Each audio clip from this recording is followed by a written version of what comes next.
All right, so let's take a peek now at our Crack the Code and see how well you remember all of the information about world religions.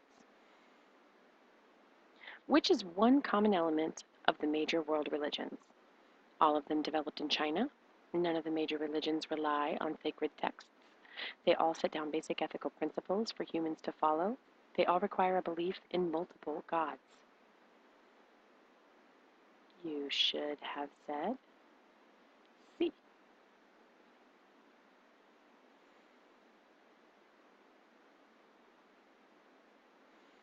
Let's just continue on down this pattern. Monotheism is the belief in what?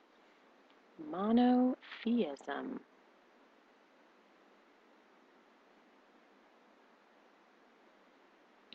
Mono means one, so you should have said the belief in one God. Which of the following was a result of the Jewish diaspora? Do you remember what the term diaspora means?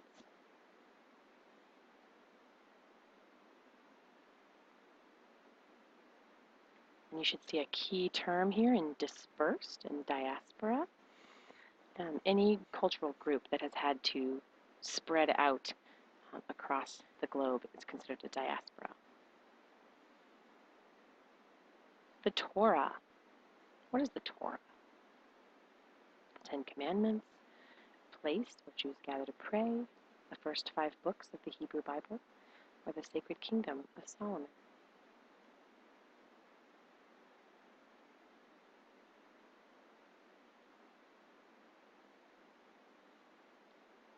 So it's one of the 3 Jewish texts. According to Christianity, Jesus is considered to be what? Which of these descriptions would Christians say apply to Jesus?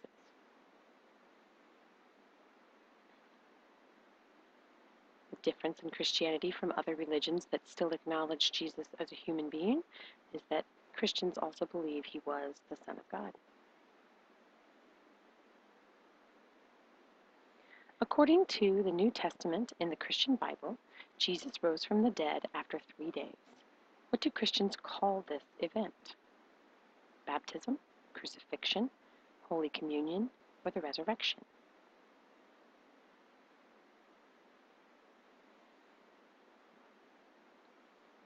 Rising from the dead is the resurrection. Crucifixion was the way in which he was put to death by the Romans. 7. According to the teachings of Islam, Muhammad was what? How would Muslims refer to Muhammad? A prophet chosen by Allah, once the wealthiest man in the world, responsible for building more shrines in the Kaaba, or the king of Mecca?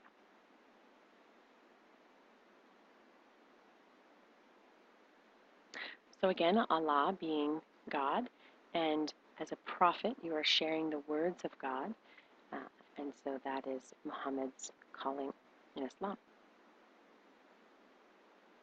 The 5 pillars of Islam refer to required acts of worship for Muslims, the Quran or Muslim holy book, the ways to spread Islam in the world, or ways of becoming a prophet of Islam.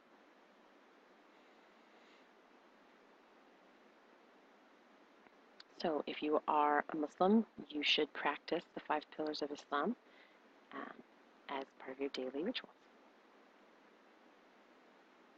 According to Vedic religions, society is divided into 4 main social classes. Which social class is the top class? This was our study of Hinduism, and the Brahmins were the top caste. According to Hinduism, how does one escape from reincarnation?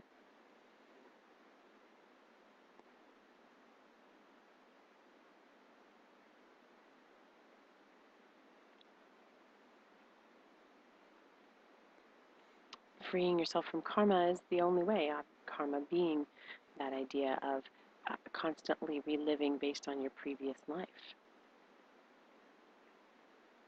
According to Buddhist beliefs, Siddhartha Gautama became the Buddha by doing what?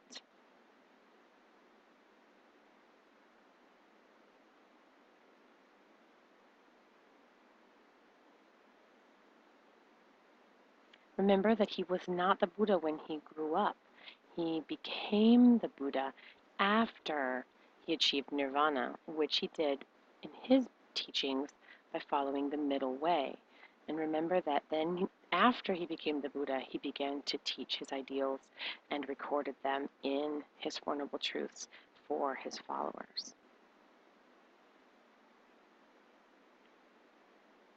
According to Buddhist teachings, the Eightfold Path is what?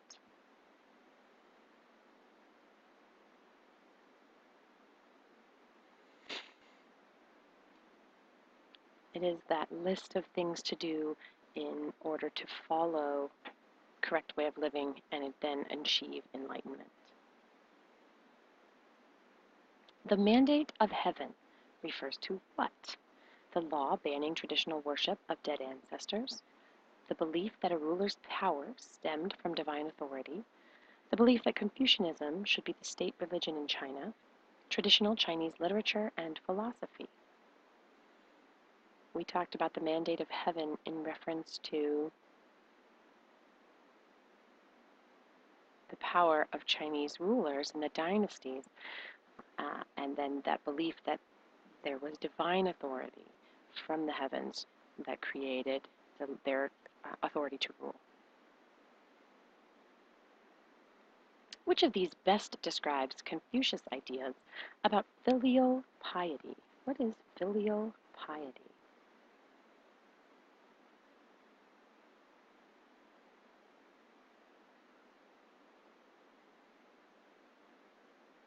The idea that children should respect their elders, or that in those relationships that Confucius laid out, that there were certain people that you looked to for guidance. Which of the following was an effect of China's state ideology based on Confucianism?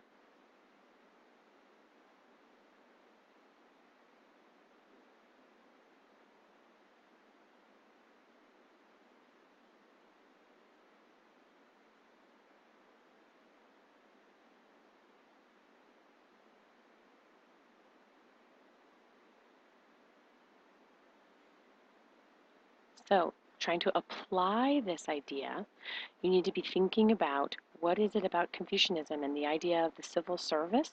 Remember that idea of the civil service exam and the fact that you needed to have actual skills in order to get a job and not be related to the person who's making the job decisions.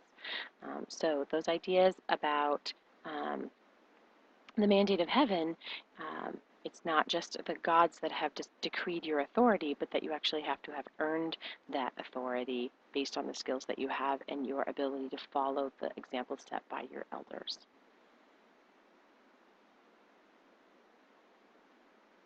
The caste system in India is an example of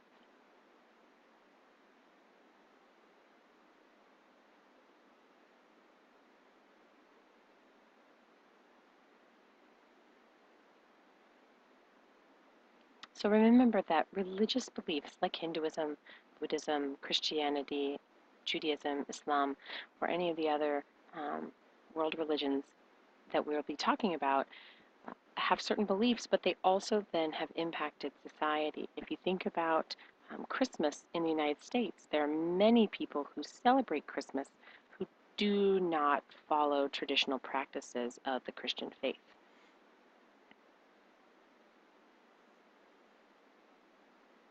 During times of persecution, Jews used large religious communities to do what?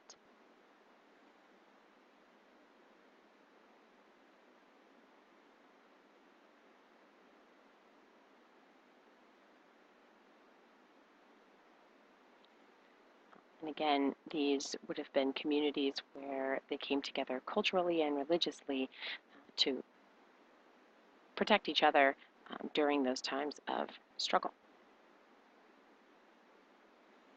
How did religious communities benefit Muslims economically? Muslim traders built large trade networks with other Muslims. Muslims were able to share the Quran with large groups of people. Nations with a large Muslim community often had more Muslim leaders in politics, or Muslims were able to band together in times of persecution.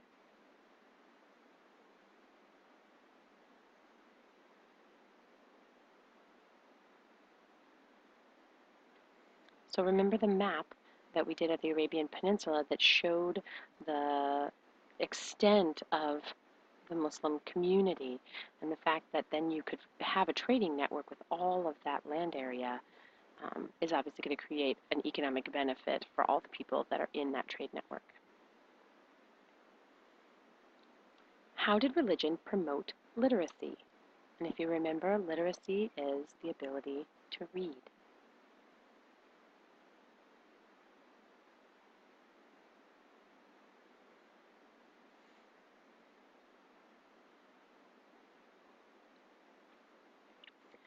This obviously is depending upon the religion and the creation of texts that were actually affordable with the beginning of our Gutenberg press, the printing press, and then also the actual ability to read once you have texts that are readily available for people that they could actually afford.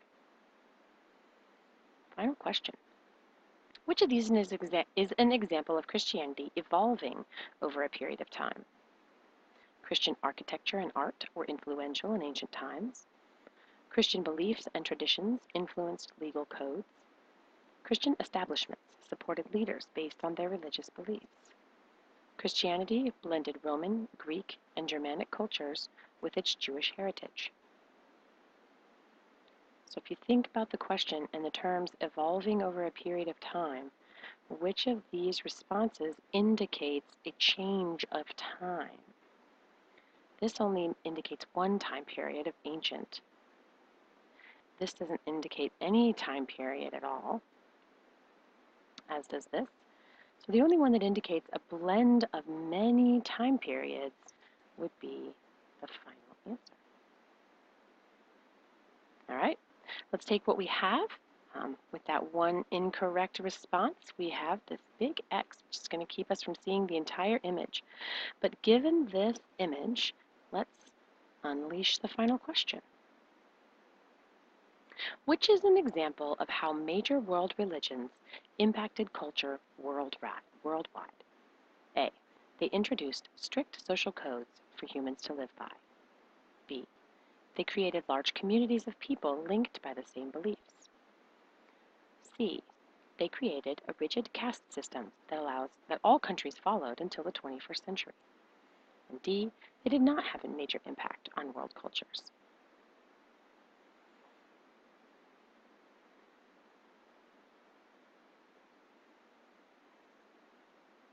Hopefully you selected answer B. Jerusalem is a popular tourist spot. That was the image indicated by our correct answers. Every year about 3 million tourists travel to Jerusalem, which again is considered that important city in those three monotheistic religions, which we'll be discovering: Christianity, Judaism, and Islam.